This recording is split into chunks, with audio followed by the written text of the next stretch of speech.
So back in 2020, I was and I still am an advocate for law folders, but I was a big advocate back then that they were the master race of AR folders. And the guys at Deadfoot, one of the guys, Dan, reached out to me and he's like, "Hey, you should really try our stuff, you know?" And I'm like, that's fine. I'll try it, and if I like it, I'll buy it from you. But if I don't, I'm gonna drag you guys and tell everybody how horrible it is.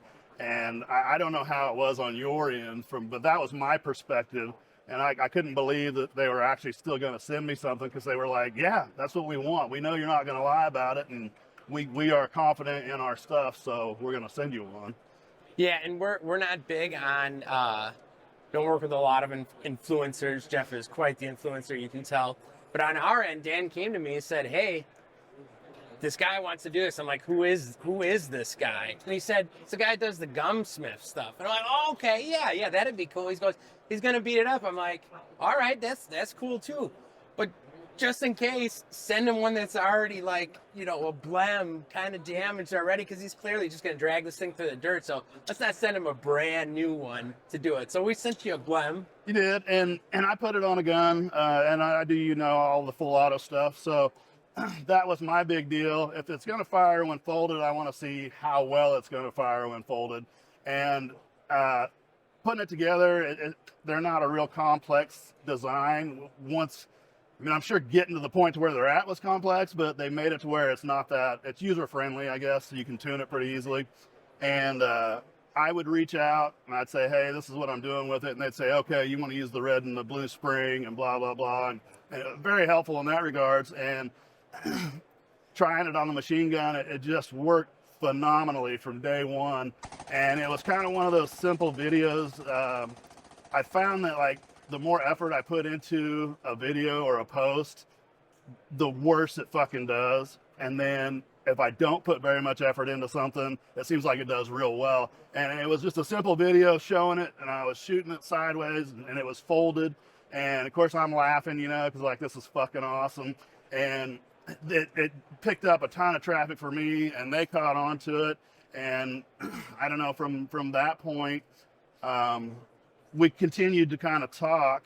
And then one day, and I don't know who it was that reached out, but somebody from the Deadfoot team reached out to me, and they're like, "Hey, would you be interested in going to SHOT Show?"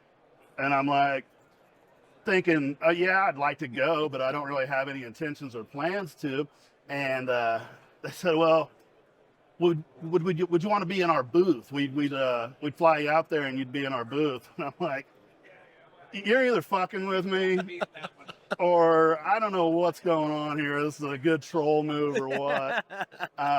But then it come to find out they actually did, and we flew out last year and really got to know Ted and the guys and Ted's wife, Nicole. And I feel we share very similar thought processes on not only guns and the 2A industry, but just life in general. And I feel like we've kind of gelled, and here we are again this year. Yeah, when you see videos, you kind of have this idea about a person or their personality and stuff like that. And a lot of the stuff that we were seeing, we liked it because it was raw, it was honest. You can tell Jeff doesn't bullshit. He tells you the way it is. And that's what we like when our content's going out with our stuff, because we want people to know what it is we do.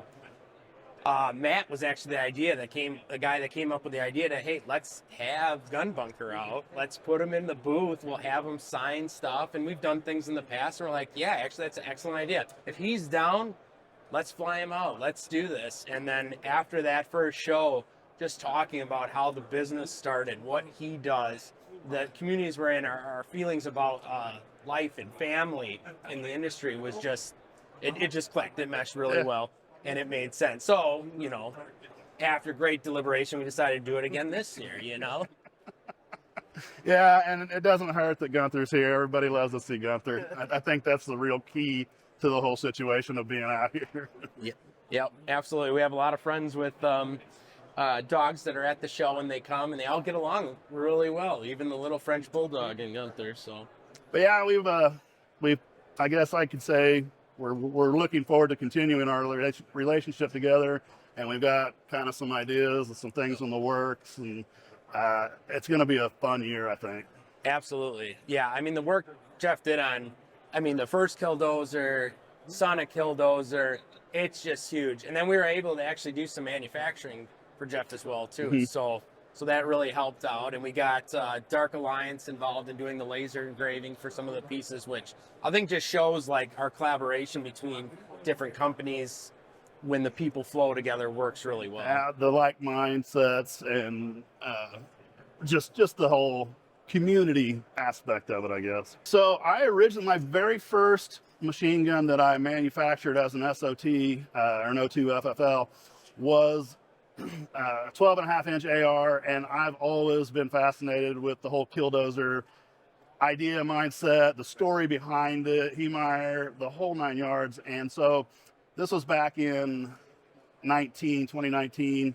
I built a Killdozer gun just because I thought it was cool, and I made a little simple muzzle device for it that was a one-off, and the paint scheme and a whole 9 yards, and it went over really well, which honestly surprised the hell out of me, because at that point I decided I was no longer trying to do things that I thought people would like. I was just doing shit that I liked, and I didn't care how well it went over, as it was what I wanted to do, and there was no point in me doing it anymore to try and make other people like stuff. And it went over really well, and so that gun ended up getting stolen. We got robbed, and I eventually did get the gun back, but while it was in county ATF custody, or whatever you want to call it, I started working with Deadfoot, and we wanted to do a gun for last year, and I was like, fuck it, we're doing Killdozer 2.0.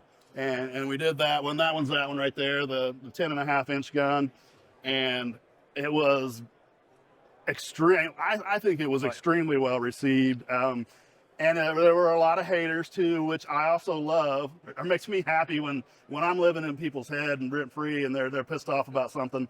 But it went over super, super well. And we were going to do more guns this year. And I've been kind of gimped up all year, being in the hospital, in and out, a lot of surgeries.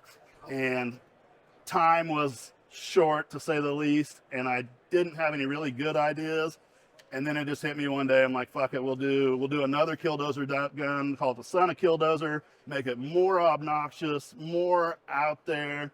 And then at the last minute, we got together with their new MP5 uppers, and Ted wanted to send me one. He said, if you get something done for shot, cool. If you don't, no big deal. And he said, if there's anything else you need, let me know. And so I'm thinking about it, and I'm like, how do I make this thing to where you either absolutely fucking hate it or you absolutely love it? And I was like, we got to put an underfolder on it, and I'm going to paint it gold. And just, again, the obnoxious theme of just, it's so fun that, I don't know, I think people kind of vibe off of that energy, that it's not caring. I'm not trying to be cool or tactical or whatever. Just everyday shit that, I mean, anybody could do that stuff really on their own, with their own guns. Maybe not those exact parts or a machine gun per se, but have fun with your guns. Put stickers on them, whatever. Yeah, and it's very similar to like when we first started. Deadfoot Arms was kind of founded on this idea that it's something we wanted from our military service overseas, being in and out of vehicles, wanting a more compact M4, if you will. We just kind of came back and said, we wanted this. So we made something that we wanted, and we found out that people love the idea, love the concept, especially when your stuff works. And it was just a huge hit. And I think that's another one of the connections we have, is we like doing stuff for ourselves. And we just find that the right people, in our minds, good people, love our stuff too. And I'll never forget talking to you early on when you first asked me to come out. I'm like, man, I don't know if you watched me and the stuff I do and the things I say. I don't know if it's probably a good look for you guys. And I'd love to do it, but I mean, I'm looking out for you a little bit here. And I'll never forget, you said, we do things a little bit different here. And they do, and it's fucking great.